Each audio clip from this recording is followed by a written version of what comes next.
You've seen them, we all have. They walk into the room like they belong to it. They speak with a certainty that, well, silences doubt. Their confidence is magnetic, unshakable, untouchable.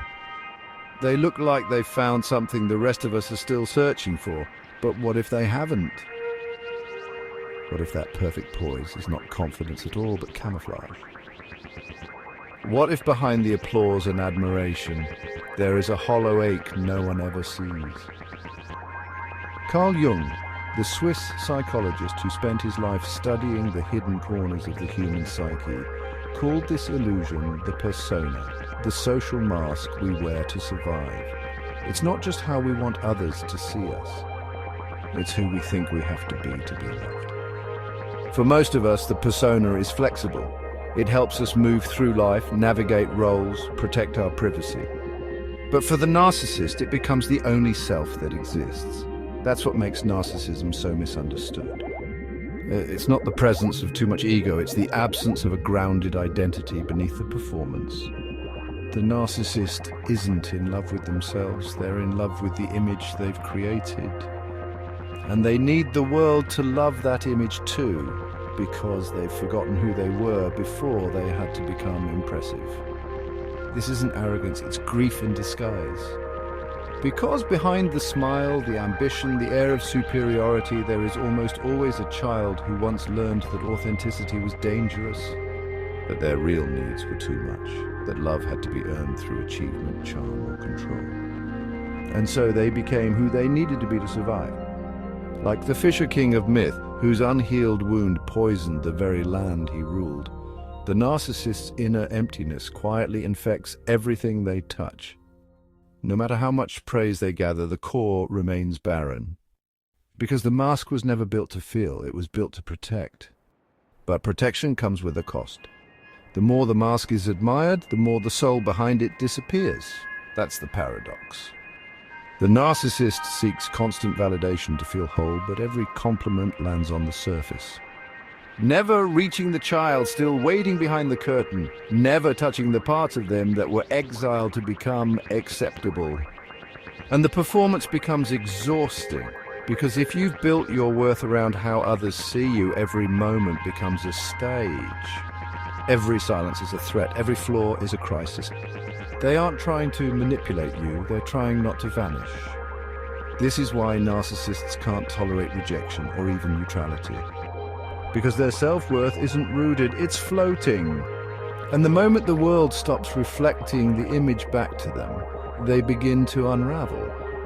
But this isn't just about them, this is about us. We live in a culture that rewards the mask, that encourages the performance. That teaches us to be someone rather than become ourselves.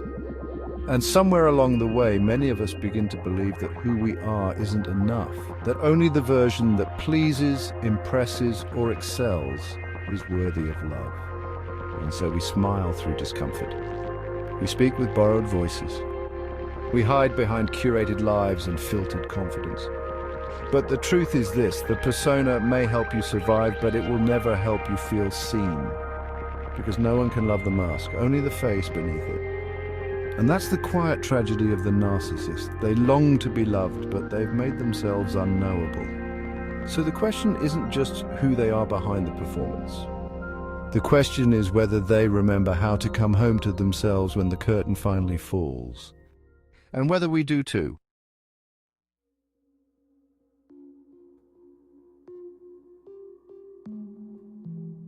There's a mirror in all of us we've been trained to avoid.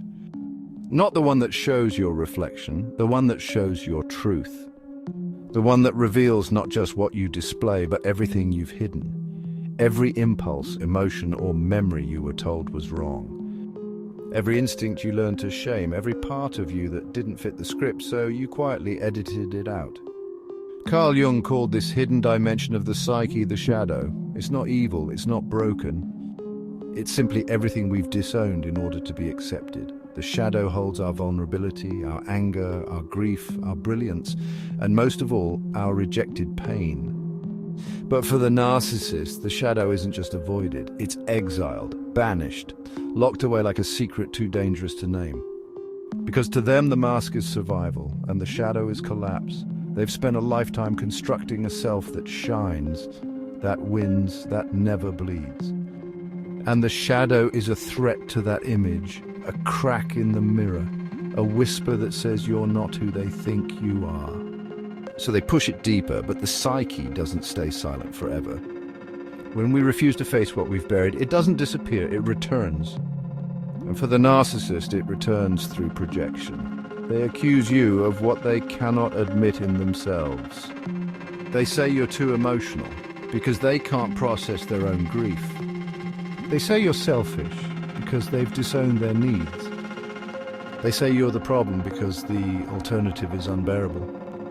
Jung warned everything that irritates us about others can lead us to an understanding of ourselves. But for the narcissist, the irritation becomes a weapon. Projection becomes their defense against dissolution.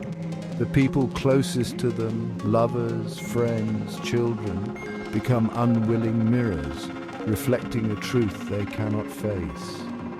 And it works for a while, until the mask begins to slip, until relationships fracture, until someone stops absorbing the blame, until the world stops reflecting perfection back at them. And they are forced, perhaps for the first time, to glance at the mirror. But this isn't just their mirror, it's ours because we all have a shadow. And many of us have played roles in someone else's story of denial, especially those who love deeply, who forgive quickly, who try to fix what they didn't break. You might have lost yourself trying to keep the peace, apologized for things you never did, dimmed your light to make someone else feel okay. And slowly, invisibly, you became the container for their unclaimed pain. That's not love, that's emotional absorption, and it ends the moment you recognize it. Because the moment you step out of their projection, you return to your reflection. You stop seeing yourself through their wound and begin seeing yourself through your wholeness. The narcissist fears the mirror because it shows them what they lost, but you can face it. And in doing so, reclaim the parts of you that never needed to be hidden in the first place. Because the shadow doesn't want to shame you. It wants to return you to yourself.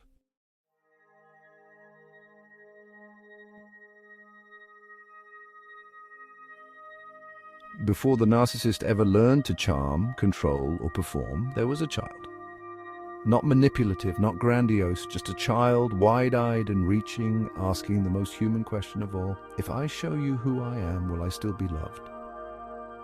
For many, the answer came in silence, in criticism, in conditional affection.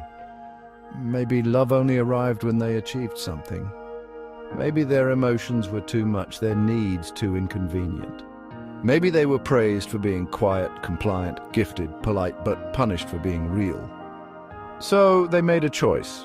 One part of them learned how to win approval. This part became the achiever, the pleaser, the golden child. The one who earned smiles but hid their tears, who felt safest behind applause. This was the child the world welcomed. The other part, the one with raw needs, wild feelings, inconvenient truths, was quietly exiled. And in that split, something sacred was abandoned. Carl Jung believed that narcissism is not born from arrogance, but from injury. It is the self's desperate response to an early wound that says, you must perform to be loved. You must become someone else to survive. The narcissist builds a false self not out of pride, but out of necessity. But what is built to protect eventually becomes a prison. Think of Andersen's tale, The Shadow. A man sends his shadow across the street to explore the unknown. In time, the shadow returns, not as a servant, but as a master. It becomes powerful, cunning, admired. The man, now weakened, is forced to become the shadow's shadow, forgotten, erased. This is the narcissist's tragedy. The mask they created to feel worthy now rules them. The persona becomes stronger than the person. Their image grows, more confident, more magnetic, but the real self, the human self, slips further into obscurity. Yet the child they abandoned doesn't disappear. It waits beneath the armor, beneath the control. Beneath the layers of validation-seeking and emotional avoidance, that child still longs to be seen, not for how they perform, but for who they are. And the longer that child is ignored, the louder their pain becomes. But the narcissist, terrified of facing that original hurt, does something tragic. They project that pain onto others. They need others to feel what they cannot bear to feel themselves, but we'll get to that soon. Before we do, ask yourself, have you ever silenced part of who you are to keep love? Have you ever reshaped your voice to be wanted? Have you ever performed peace while hiding heartbreak? Then you know this story too. Because many of us, not just narcissists, have a glowing child behind the curtain, watching, waiting, wondering if it's finally safe to come forward. And if we don't turn toward them, someone else will come forward in their place. The false self, the shadow actor, the mask that gets the applause but never feels it. But that child is still there. They don't need to be perfect. They don't need to earn anything. They just need us to open the door and say, you were never too much. You were never wrong for wanting to be held. You were never meant to be replaced by the person you had to become. They were always the truth beneath the performance, and truth is never too late to love.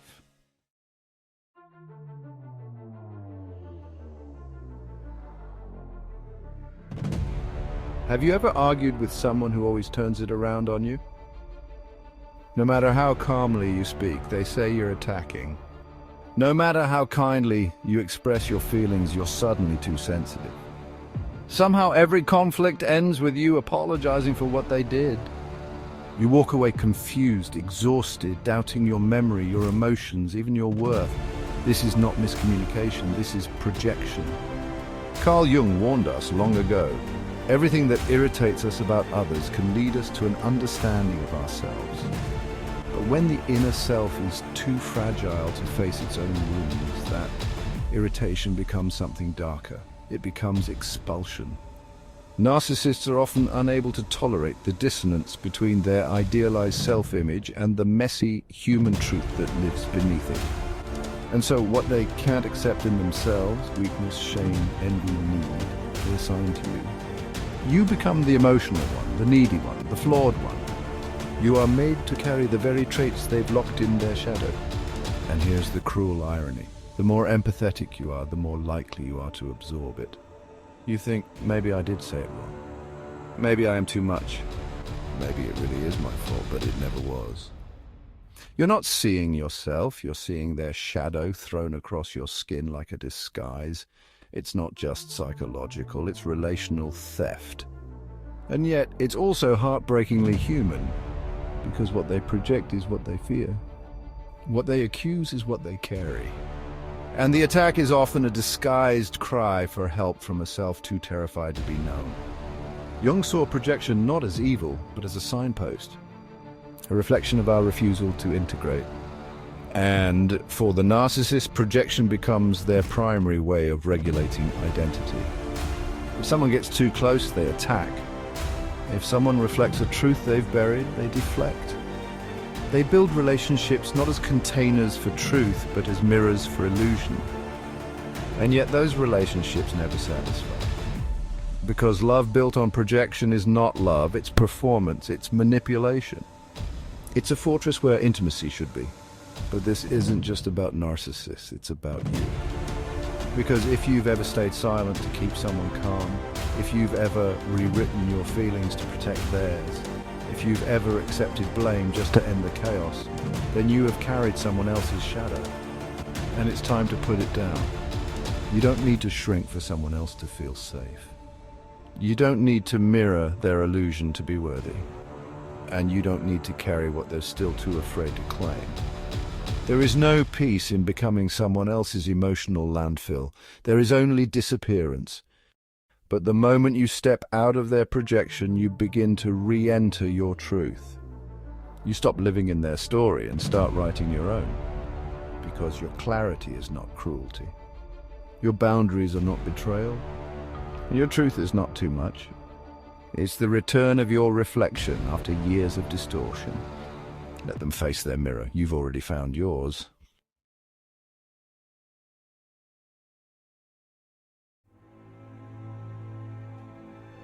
It doesn't always start with a catastrophe. Sometimes the collapse begins in silence. a subtle emptiness, a slow unraveling. The admiration that once felt like oxygen now lands with a thud. The identity so carefully built begins to blur. And for the narcissist, who has constructed their entire world around being admired, this is not just discomfort, it's existential panic. Carl Jung called this inflation, a state where the ego stretches beyond its human bounds, confusing itself with an ideal. And when that illusion is threatened, the self begins to fracture. Not because it is weak, but because it was never whole to begin with. This collapse isn't always loud. It might look like burnout or isolation or a quiet rage. It might look like the executive who spirals after retirement. The influencer who vanishes after one wave of criticism. The parent who controlled everything until their children stopped listening. Because the narcissist doesn't just fear rejection, they fear erasure. They have lived so long through the eyes of others, they don't know who they are without the reflection. In The Picture of Dorian Gray, Oscar Wilde tells the story of a man who remains outwardly beautiful while his portrait, his soul, absorbs the consequences of his actions. As the image decays, Dorian becomes more hollow. And when he finally confronts it, when he tries to destroy the truth, it destroys him. This is the narcissist's portrait. The moment they see what the mask has been hiding, the shadow they've spent a lifetime avoiding, the pain they've projected onto everyone else, it rushes in. And it doesn't ask politely, because the shadow never disappears, it waits. And when the persona weakens, when the applause fades, it returns with everything they tried not to feel. This is the danger of the golden persona. The more polished it is, the more it conceals. And the more it conceals, the more brittle it becomes, and so they fall. But this is not just ruin, this is initiation. Jung believed that this collapse, this confrontation with the shadow, is not the end of the self, but the beginning of individuation. The beginning of a self no longer addicted to being seen, but grounded in being real. But to get there, something has to die, the illusion, the performance, the identity that could only survive by starving the truth, and it hurts. Because what breaks is not just the mask, it's the belief that the mask was ever enough. That's why some resist. They cling harder to the persona. They blame, deflect, lash out. Because the collapse of the false self feels like death. But it's not death, it's birth. Because behind the grandiosity was always emptiness. Behind the control was always fear. And behind the mask was always the child, still waiting to be seen, not for their charm, but for their pain. This isn't just their story, it's a mirror. Because many of us have worn masks too long, many of us have feared being ordinary, unloved, unseen. Many of us have chased applause while hiding the parts of ourselves we didn't think were worthy of love. And maybe you felt it, that quiet collapse. That moment when success doesn't feel like success anymore. When the version of you everyone admires no longer feels like you, that's not failure, that's your soul knocking. Not to punish you, but to return you. To the truth beneath the performance. To the self that doesn't need to impress to belong. To the version of you that can stand even when no one is watching. So if the persona is breaking, let it. The collapse is not the end of your story. It's the first chapter of your return.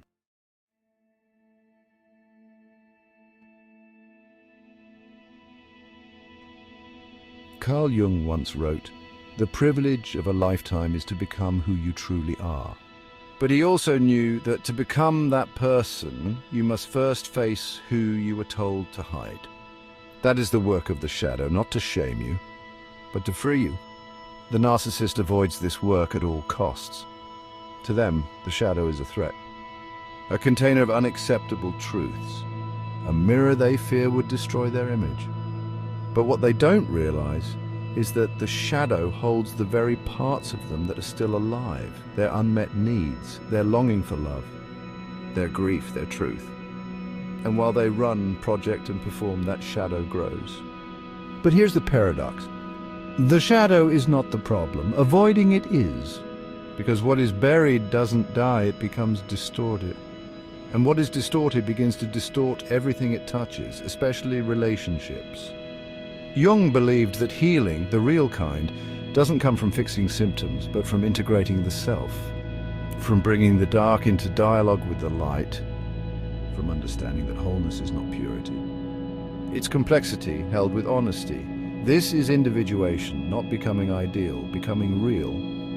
A self no longer split, no longer fragmented between who you are and who you think you have to be, no longer at war with your own humanity. But what if you're not the narcissist?